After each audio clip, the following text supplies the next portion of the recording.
Did we ever think we'd get here? And who knows? Maybe at some point you guys are going to take this into the light went Oh off. my gosh! Of course. Does that mean we're no longer on the air?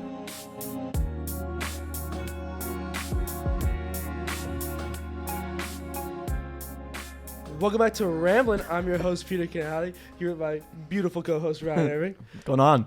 It's been a while, obviously. It's been, 2 months since our last episode? 2 months. I was just talking to Peter. Peter and I have been to 2 separate continents since we last filmed an episode. I went to Italy and you went to... I went to the Galapagos Islands. What a time. Global Ed. What a time. Yeah. Good thing we won't talk about that in this episode. Yeah. We will be interviewing a legendary figure at our school. Someone who, if you even think about taking AP US History, you know about him and his tendencies. We have Mr. Nolan with us today. Woo. Welcome, Mr. Nolan. Hello. How's it going? I feel welcomed, I think. Yeah, the applause will do that. It's good. Well, Mr. Nolan, I got to start off with the question that all the people want to know. Everyone who's going to take A-Push, everyone who has taken A-Push, just wants to know what's the rationale behind the workload of A-Push, behind like chapter every 2 days quiz, chapter every 2 days quiz. Like You hear the legends as an underclassman. Yeah, you hear about it. It's not ideal. If it was my way to do it, I would do it over 2 years.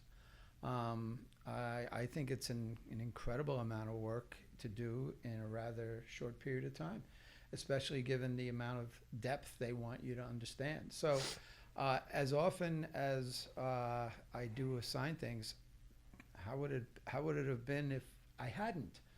You know? That's true. That's true. That's true. I mean, what am I saying? What could I possibly say? We're only going to do 3/4 of the syllabus. Good luck on the AP test. Yeah. That would be irresponsible of me. I wouldn't teach that course then. I would decide, let them get somebody else to teach it, because I'd be setting you up for failure. Yeah. So as hard as it is, as rigorous as it is, as I've said before, there's just not a lot of clock. Yeah. You know? I won't say what school, but I have friends at a school that their APUS teacher just doesn't teach them Unit 9 or Unit 1. Like, they just skip both units. Yeah, So. and I understand that the pressure of time is significant, but I would also say this: you guys are equal to the task. I'm not going half. I can be giving more aggressive assignments. I think you're doing a great job. I think You're doing great, Mr. Nolan. I'm aware. It's not lost. I am aware that other teachers are placing demands on you. As I know that you don't think I know that, but I do. You just got to get it done. But I'm also selfish in the sense I know where you got to be in order to walk into that test feeling with a strong degree of confidence that you're going to do well. Which is why you are a Fordham Prep legend. And which is also why we should get away from A-Push. We want to talk about you, learn more about you. Now we're into slippery territory. Yeah. So we know that you were in the Navy. Yeah. If you want to talk about that a little bit. I was in the Navy, joined in December 7th of 1976. And I went into the Navy primarily to get a college education. I was not motivated by what you would call a strong patriotic zeal. I was not unpatriotic, but when I joined, it was a time where people questioned what it meant to be patriotic. Because coming out of Vietnam, it was the lost war. People my age, they would think, many of them, the last thing they wanted to do was enlist in the military. Mine was not what you would call a popular decision. Some of my friends are like, what the hell are you thinking? And I thought, well, my motivation, being one of 7 children, growing up in I would say, lower middle income family, college was not a given in terms of economics anyway. My father oftentimes made gestures to try to help out there, but I also had the awareness that my motivation wasn't always so great. My maturity level wasn't so great. And ultimately going into the military to get the college education did huge things in my own kind of process of maturation and realizing what I was capable of. Because I also never really was away from home for a significant amount of time. And that by itself teaches you how to kind of manage your time, how to get serious about stuff. So I grew up in many ways by going into the military, and that regimentation and that kind of being a larger part of a larger institution and purpose, and knowing that my job lives depended on whether or not I did my job well, that gives you a certain degree of responsibility, accountability. Those are things that if you're just hanging out partying with the guys all the time, which I did have a tendency to do from time to time. But we don't need to go there. Nah. No. We want to keep the image of the mature. Yeah, I know. It's hard to see me with flowing locks. I really did want to ask you about that. So back in your day, you had, what was it, orange hair with red hair with orange is not the color. It would be auburn. Auburn. Excuse me. Auburn. Beautiful auburn locks down your shoulders. Yes. Would not have made the dress code here at Fordham. Would not. Although I could have ponytailed it. Was that a popular move at the time? Ponytails were popular. I worked as a landscaper for a period of time, so I did pop the tail, so to speak, at the time. There were no buns back in the day. That's a relatively recent. You're not a fan of the man bun? Well, the bun kind of went away for natural reasons, though, too, because as you can see, it got a little shiny up there. But which I found out when I was in the Navy. I said, "Wow, things are getting a little shiny up there." But when I got out of the Navy, I realized there wasn't as much hair up there when I went in. So how old were you when that? Early 20s when I went in the Navy. 22. So also for guys who don't go to Fordham, it's kind of hard to understand. But you are this is kind of like a running joke. How do you feel about being the butt of mostly Dr. Carney's jokes? Yeah, it is kind of. I don't mind really. I mean, it is. What is it? Am I surprising anybody that there's not that much protein on top? It's interesting. I think there was a time in my life where it probably would have bothered me, but as you will learn with life, you go through phases where some things are important at some point, and then you get further down the road and other things become important. Like, is my hip going to get me to and from work today? So I'm seriously, every part of life has its own challenges and concerns. Like, a year, 2 years, 3 years from now, you might not be concerned about AP courses because you're going to be in college and thinking about careers. So every stage of life has its challenges. And, at one point, being a child of the 60s, hair was part of the image, Yeah. I didn't, it was also a statement for me. It was part of the generation gap. My father didn't want me to have long hair.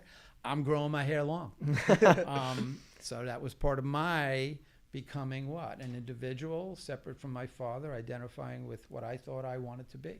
Yeah, my dad really says I would look great with slick back hair like that. You could rock the mullet, I think. No, not a mullet, not specifically not a mullet, just slick back, like like greaser. Yeah, like Danny Zuko. Yeah. Like Danny Zuko. Yeah.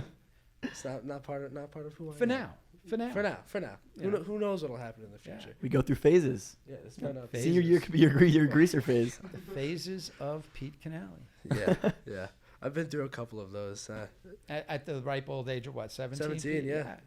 Never forget the long hair. Did we ever have an episode? No, we never had an episode with. I'm only we 50 did. years older than you, Pete. So I think you're gonna have a few more. I'll have a couple more while I'm in there. Yeah, but I've already had a couple more haircuts too. No, I think this is the one for me. Honestly, like we tried the long hair, it didn't work out. All right. We tried the short hair when I was younger, like my whole life up until literally. Is this about him or me?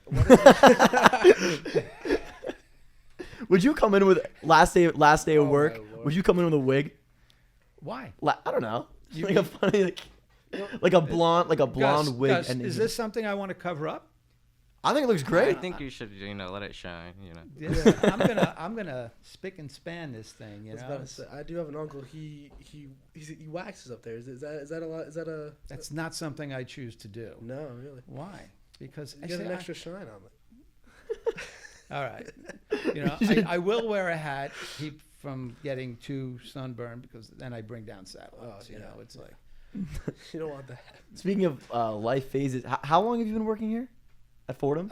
I am completing right now 34 years. At Fordham or teach? At Fordham. Wow. That is for you. That's awesome. September of '88. Check my math there. Okay. What's like the biggest way? I mean, obviously there's a million changes, but like what are some changes that you think you've seen? In terms of the school? the culture, school, like yeah, the students mostly.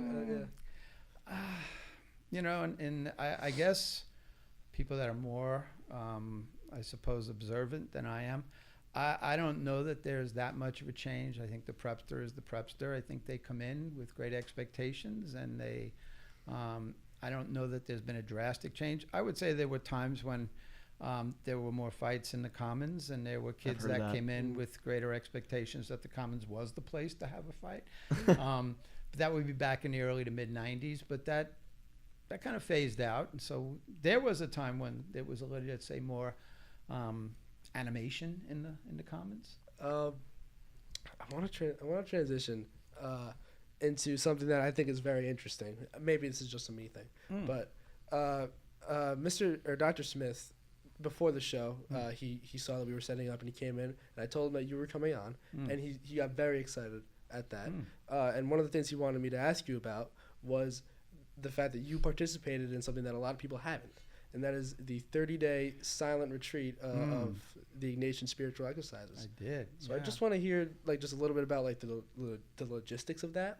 How do you go 30 days without really talking that much, and what kind of things went on during that retreat? Yeah. Well, I guess it was something that I was aware of. I had done other retreats. I guess just to kind of tap back to the Navy.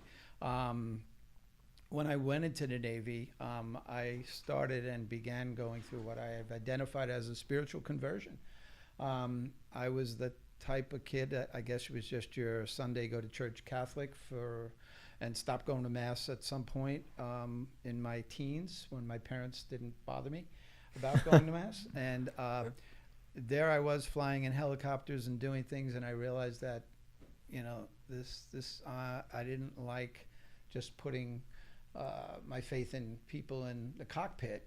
So it started this kind of journey, which and the rest of the Navy kind of instilled and continued.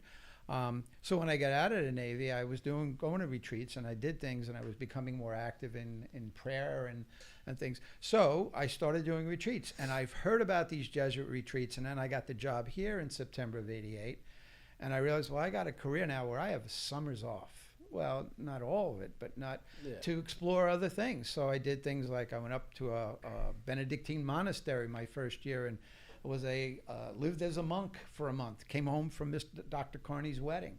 The next year I went backpacking in the Rockies and was on a spiritual journey there.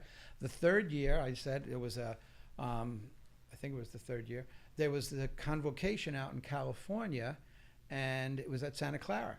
And I thought, wow, why don't I parlay that into one of those long retreats? So I found out about this retreat house not far from Stanford University in Los Altos. It was a place called El Retiro, and they were giving a 30-day retreat. So I went from the week-long Jesuit colloquium, meeting all these different Jesuit educators from all over the country, to this retreat house where you basically only talk to your director.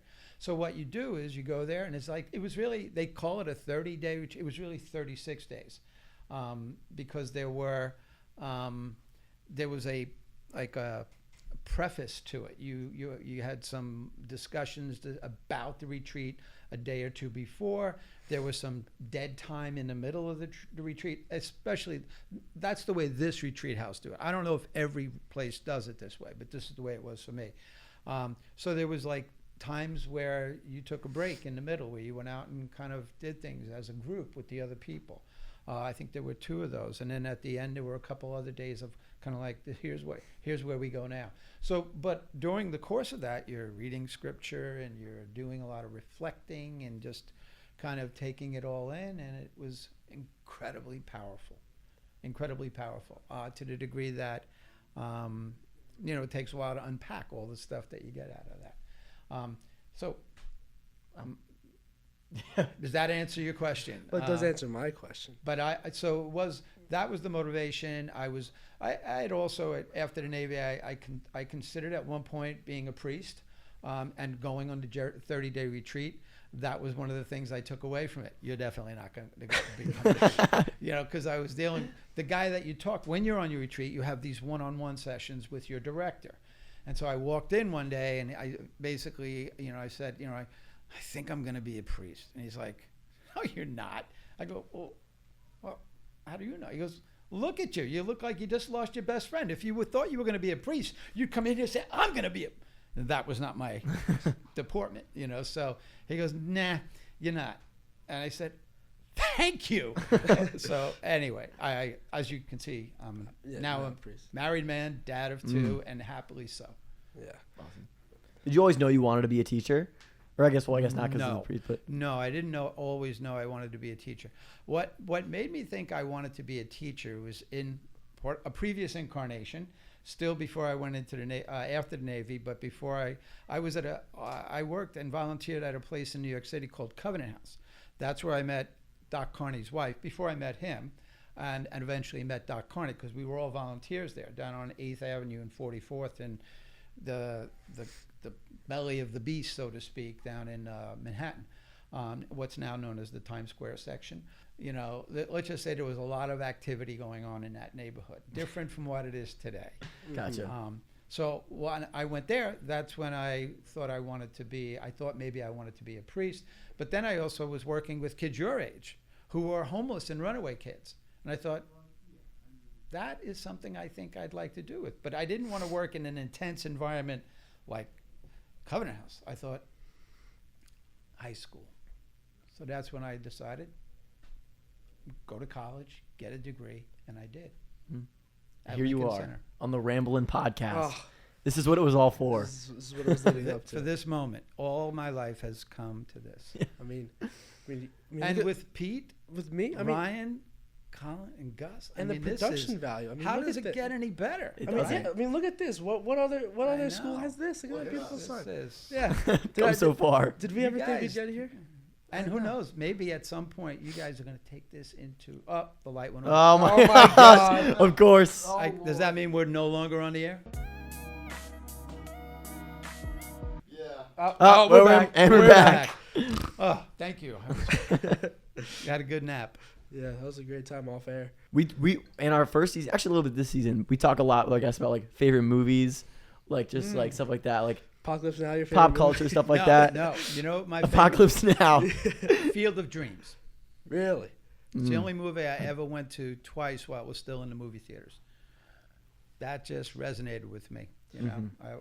Another student of yours, Hugo Conhorst, would agree with you heavily on that. He loves that movie. Is that right? Yeah, I knew there was, and he's also from Queens, which is where I'm from too originally. Anyway, so he's from Jackson Heights, I think. I was from Maspeth.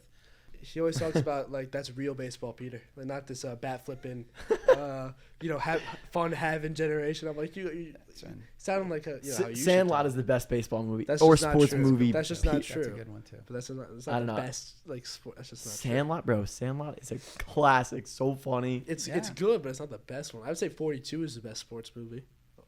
Is that right? That's what you think? I really love that movie. I think you can't compare them though. I'll have to check it out. It's on Netflix though. I'm pretty sure it's Airbud World Cup. Yeah. This is why we don't want to give you the mic. This is why we gave Gus the mic. Gus, you second that? Gus, you just cut that out, right? Yeah, cut. Bud. Are you going to edit all this? Is that your job, Gus? No, that's Colin's job. You're the editor. Yeah. Ooh, boy. I better be nice to you. Yeah. I think there are guys down in my 217 right now cheating on my. Do you have kids in consultation? That's what I was. There are 3 different tests going on there. So they're going to give themselves up in a heartbeat if they do. Nah, come on, they're AP kids. They wouldn't do that. Never. They would never. Never. AP scholars are always watching. The AP. I was gonna say the AP commies are I was gonna say the right AP commie. What's the logic behind the AP commie? Are we good to talk about that? I think we can. We can cut it if it's just hijinks between me and Mr. Calamari. It's based on, I initiated it. I mean, he's a nice guy. I'm trying to think of the guy last year. I mentioned something. Oh, it was Tom McPartland.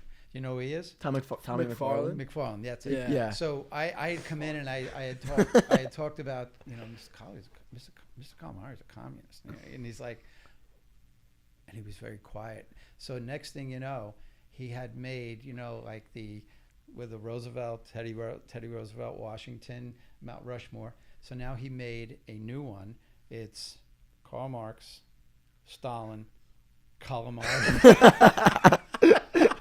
And I said, "Oh my God," because he's really good with technology. And I said, "Oh, this is ideal." So when I told Mr. Calamari, he's like, "Oh, really?" He was so excited about that. But it's just That should get framed. it's banter, although he is a communist. Anyway, That's a little there is a lot of banter McCarthyian. that goes on in your class. What do you think is a favorite running joke that you have with the class?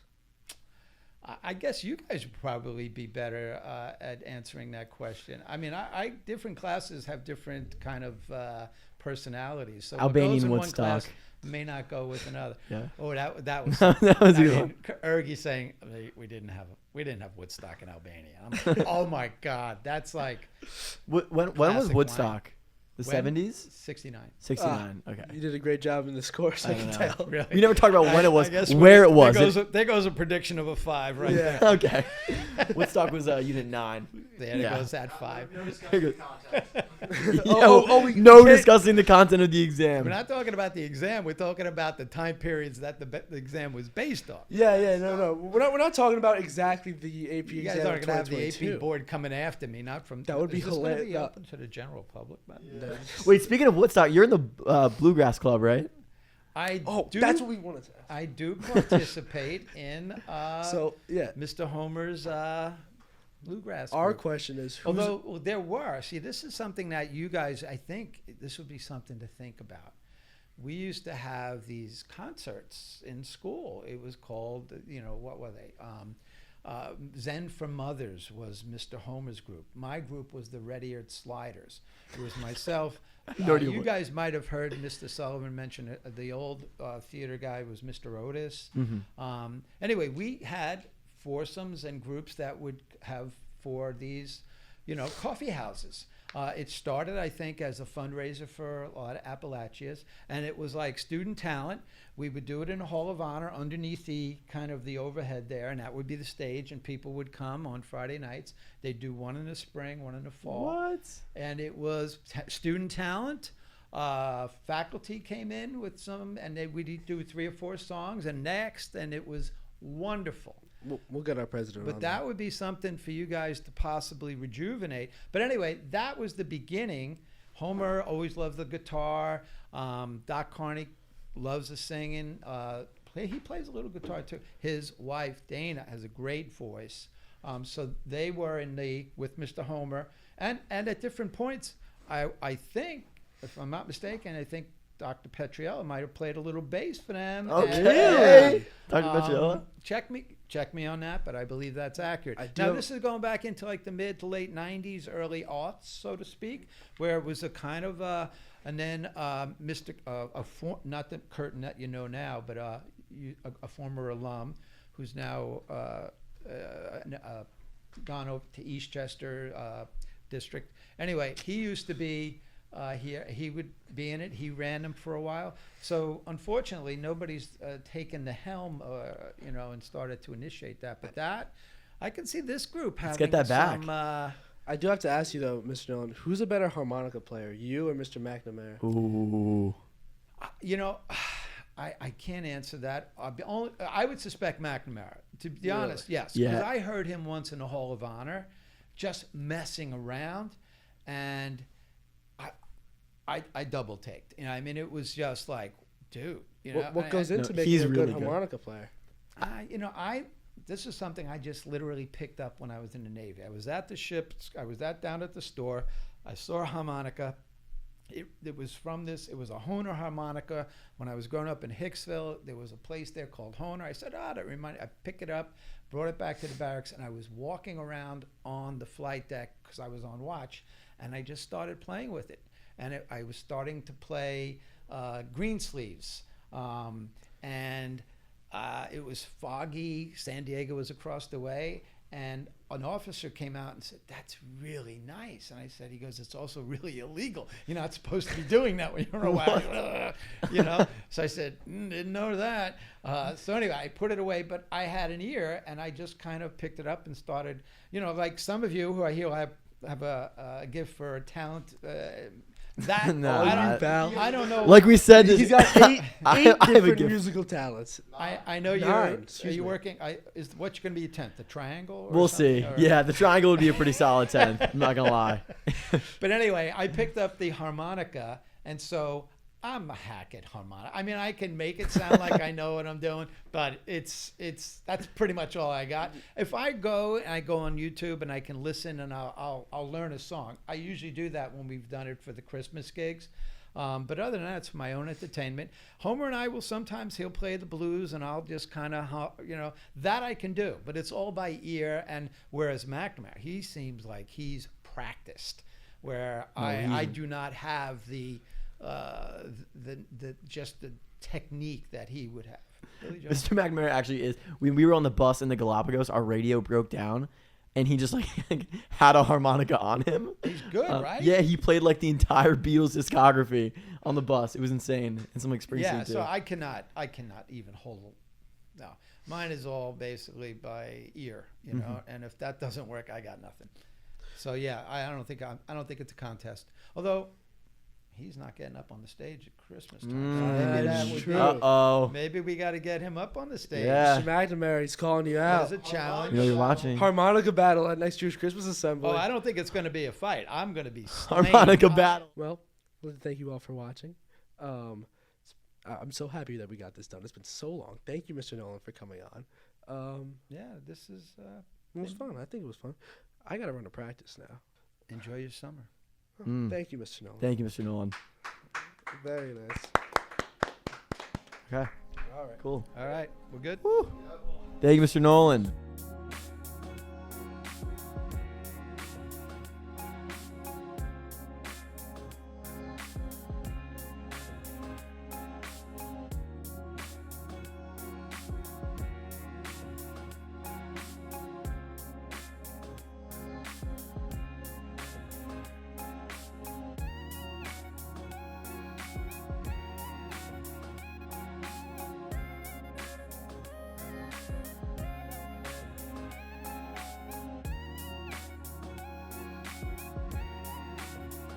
How much tape you got in that thing, Gus? Oh, it's not tape? Is that digital? I see. That's my tape. We haven't used tape in the last 70 years. I bet you, Colin, you have reel-to-reel at home, don't you? Oh yeah, I have. If you go into my room, it's just frames all along the walls. I'm always snipping back and forth. It's so frustrating. Splicing the tapes. Yeah. Do you ever see an 8-track? A what? Not in real life. Really? Yeah. You have a bunch at home? How about a cassette player? Look, VHS. Oh, right, but you're not like a cassette player where you had the little plastic little cassettes and you had the little But wheels. I was big into like going to the VHS, putting in a tape that I was like all the way through, and rewinding it, like looking away so I wouldn't see the spoilers. Oh, movie I've seen 20, 25 Our Spider-Man No Way Home experience. Oh my god. you guys should tell that story while Peter. Yeah. So, Yeah, well, okay. how do they? I mean, do they use like at movie theaters, at modern movie theaters? Do they use like the physical? No. Okay. Well, I don't know what happened, but basically, we had been waiting for this one movie for over a year and a half. A lifetime, really. Yeah. Really, I mean, We didn't know it, but our life was building up to this movie. Yeah, Spider-Man No Way Home, and we were up till 1:30 trying to buy tickets for opening night, and we secured the tickets. We went opening night. Ryan was in a full Spider-Man costume. Yeah, I was in a full Yeah. Spider-Man. You can see. There's pictures. Oh no! There's great You can see pictures. right there. You can see right there. I was in a full Oh. Spider-Man costume. Oh man, I remember that night. That was Yeah. awesome. Colin had his pictures in there. And so we're in the theater, right? Shout out Ridge Hill, by the way. Oh yeah. And Showcase Cinema Deluxe Ridge Hill. they're playing Love the you movie. guys. They're playing the movie, and we're 2 minutes in the movie. Like, we're all looking at each other. This is so good. This is so good. 2 minutes in the movie, all of a sudden, the fire alarm comes on. Someone pulls the alarm because like I don't think there's Because a they thought it fire. was funny. They thought it was Yeah, funny. they thought it was funny. So the whole theater has to evacuate. And the theater is packed. Yeah. Every single theater is full. So like, I think like 5,000 people leave this God. theater. Oh my Yeah, God. and then I was we like get I was taking pictures of people outside of my costume. Like it was fun. Yeah. So we get back in and we think, all right, you know what? That's over. We're watching the movie now. Yeah. Oh, yeah, fire the department fire had to department come. came. Wait, anyway, so we get back in. The movie's finally playing again.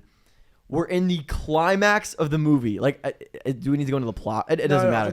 the climax of the movie, like the most important part, it shuts down.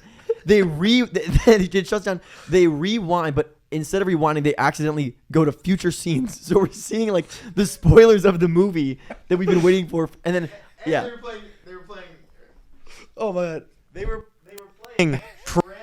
They started playing. Oh, yeah. The trailer. I guess the audio guy just messed up so bad that like the commercials and the trailers started playing. Movie playing for trailers for like candy. It's like book an event. The music plays like. We're trying to watch Spider-Man like save the day and all that stuff. We're all excited. Yeah, and then just it was- like